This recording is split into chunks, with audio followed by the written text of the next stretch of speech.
kos minim budget, semua ada, semua bisa. Nah, buat teman-teman yang udah subscribe channel YouTube aku dan juga udah nonton video sebelum ini, kalian tahu pasti nama channel YouTube aku ini tuh Diary No Free. Dan sekarang aku memutuskan buat ganti nama channel YouTube aku jadi Anak Kos Minim Budget, karena aku insya Allah bakal fokus ngebahas tentang kehidupan anak kos, kehidupan anak rantau yang kerjanya juga sebagian besar itu jadi kuli pabrik dan jadi buruh pabrik, yang mana kebanyakan tuh sistem kerjanya tuh sistem kontrak. Kalau habis kontrak pindah kerja, pindah juga kosannya kayak gitu kan, cari kosan yang bisa lebih deket sama tempat kerja yang baru gitu. Nah, pokoknya aku insya Allah bakal fokus di situ, bakal membahas seputar kehidupan anak kos. Jadi terus ikutin channel YouTube aku ya. Jangan lupa subscribe, like, dan komen di video-video aku biar aku makin semangat bikin videonya.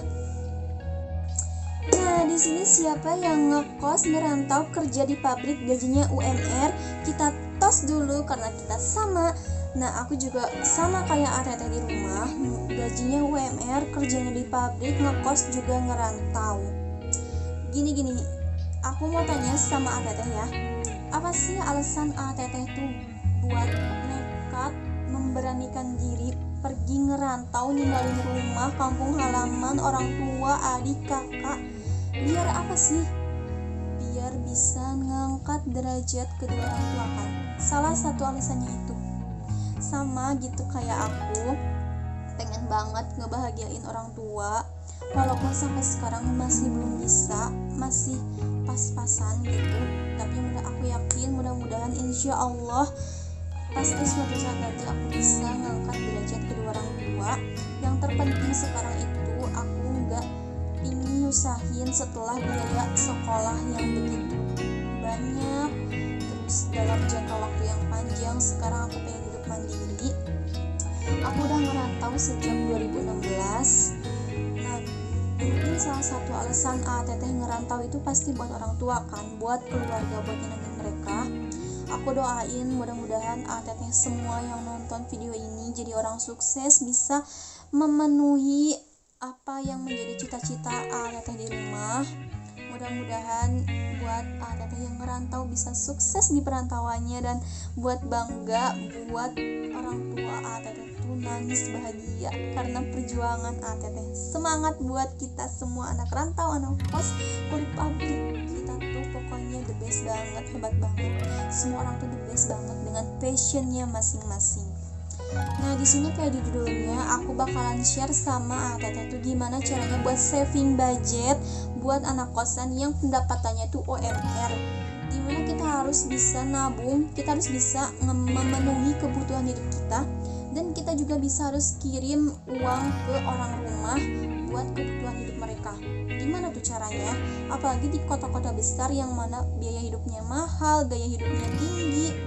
Nggak semua gaya hidup orang itu tinggi ya, tapi emang kebanyakan tuh di kota-kota besar ya seperti itu gitu gaya hidupnya. Maaf kalau misalnya aku salah ngomong gitu, aku nggak bermaksud apa-apa. Nah, di sini aku bakalan share dan kasih tip buat Teteh. Aku punya 4 tips yang mana aku bakal sebutin dari urutan paling akhir sampai yang paling awal gitu, dimana itu ada urutannya kalau menurut aku, dan alhamdulillahnya aku terapin dalam kehidupan aku selama menjadi anak kos, anak rantau. Alhamdulillahnya ini tuh berhasil. Aku bisa nabung, aku bisa memenuhi kebutuhan hidup aku. Kebutuhan loh ya, bukan keinginan, kebutuhan. Karena kita tuh pasti harus bisa membedakan yang mana kebutuhan dan yang mana keinginan gitu. Nah, di sini aku mau ngingetin sama Teteh di rumah. Pernah ada quotes yang mungkin Teteh juga pernah baca atau pernah dengar. Semua orang itu gak punya gaji, belum tentu punya gaji, tapi semua orang itu pasti punya rezeki. Kalau misalnya saat ini Teteh terkena PHK karena dampak COVID atau apapun itu, pemutusan kontrak kerja, percaya pasti rezeki itu selalu ada, walaupun bukan dalam bentuk gaji bulanan yang gak tetap gitu. Pasti setiap harinya tuh orang tuh pasti bakal dikasih rezeki sama Allah gitu. Jadi harus yakin aja, banyak bersyukur, pasti rezekinya bakal ditambah terus. Nah gitu. gitu. Aku di sini punya buku catatan. Aku ngebiasain diri aku buat ngelakuin pembukuan. Itu buku catatan keuangan, pemasukan dan pengeluaran milik Nofrisa Izmi Nadiani. Nah, itu nama aku. Jadi aku itu ngebiasain diri aku biar tertata keuangannya, yang masuk ke rekening aku berapa, yang keluar itu berapa. Nah, pokoknya kita tuh harus benar-benar tertata kalau kita ingin punya tabungan, ingin bisa memenuhi kehidupan kita di perantauan. Jangan sampai ngutang. Pokoknya aku ingetin sama Atete, jangan sampai kita tuh ngutang. Pokoknya mau kecil atau besar, jangan sampai ngutang, karena tahu sendiri hisabnya di akhirat pun seperti apa kalau kita ngutang. Usahain jangan, tapi kalau misalnya udah kepepet banget, ngutanglah sama orang terdekat Atete, jangan sama orang yang belum dikenal gitu. Jangan juga pinjol ya. Langsung aja aku mau kasih tips sama Atete. Yang pertama, pisahin dulu untuk kebutuhan utama. Apa sih kebutuhan utama itu? Ya pasti ya Atete tuh tahu lah. Makan kita perlu pisahin uang makan berapa, budget uang makan berapa. Terus kita harus tinggal di suatu tempat kan. Kayak aku ngekos, kita harus bayar kosan, itu utama. Makan, kosan, listrik, bensin, dan uang belanja kayak sampo, sabun, odol, itu pasti utama kan. Semua orang tuh pasti ngebutuhin itu. Jadi pertama aku dapet gaji nih, gajian aku cair, aku langsung pisahin uang aku buat makan berapa. Setiap orang pasti beda-beda kan, beda-beda buat makan berapa, bayar kosnya juga berapa, beda-beda kan. Nah terus buat bensinnya kebutuhannya berapa. Ada yang deket sama tempat kerjanya bensinnya cuma sedikit, ada yang jauh pasti bensinnya harus 2 kali lipat misalnya gitu. Dan juga listrik pasti kita butuh lampu, butuh apapun itu yang menggunakan listrik pasti harus bayar listrik kan. Kalau aku ya kontrakan 500, makan 700, 1.200.000 tuh. Terus bensin 100, 1.300.000, listrik 100, jadi 1.400.000. Belanja bulanan 150.000. Aku misalnya nggak boleh lebih dari itu, 150.000. Jadi kalau belanja itu harusnya di list dulu apa yang mau dibeli, jangan ngelirik yang lain kayak emak-emak gitu ya. Pokoknya harus sesuai sama apa yang kita list. Nah aku kayak gitu tipsnya. Baru sisa uangnya kita sisihin lagi, kita simpan dulu, kita keep dulu si uang sisa itu yang udah dipisahin. Terus kita bayar kosan, kita buat makan kita simpan, buat listrik kita bayar listrik, buat bensin kita beliin bensin. Jangan melenceng dari apapun itu. Terus tips yang kedua itu berani beda gitu. Berani beda tuh maksudnya pasti kan setiap era atau setiap zaman tuh pasti ada trennya masing-masing ya. Kayak misalnya yang kemarin viral tuh kayak Pasmina Please Cat nih, contoh kecilnya. Semua orang pada beli Pasmina Please Cat gitu. Nah kalau misalnya kita ngikutin tren gitu, tapi uang emang sih cuman murah gitu 35.000, tapi kalau misalnya kita lagi nggak ada uang tetap mahal kan buat kita gitu. Nah pokoknya kita jangan selalu melulu ngikutin tren. Kita tuh nggak harus ngikutin tren, nggak berarti kita tuh ketinggalan zaman gitu ya. Kita pakai aja apa yang udah kita punya, kita pakai, nggak usah ngikutin tren gitu. Saya musim celana kulot ini, musim fashion ini, musim make up ini, skincare ini, boleh Atete beli boleh, tapi nanti nunggu ada uang. Jangan sampai ngutang buat bisa beli sesuatu gitu. Pokoknya kita nggak harus selalu ngikutin tren. Terus kayak misalnya kita tuh teman-teman kita nongkrong nih, boleh nongkrong sesekali buat healing atau refreshing gitu ya.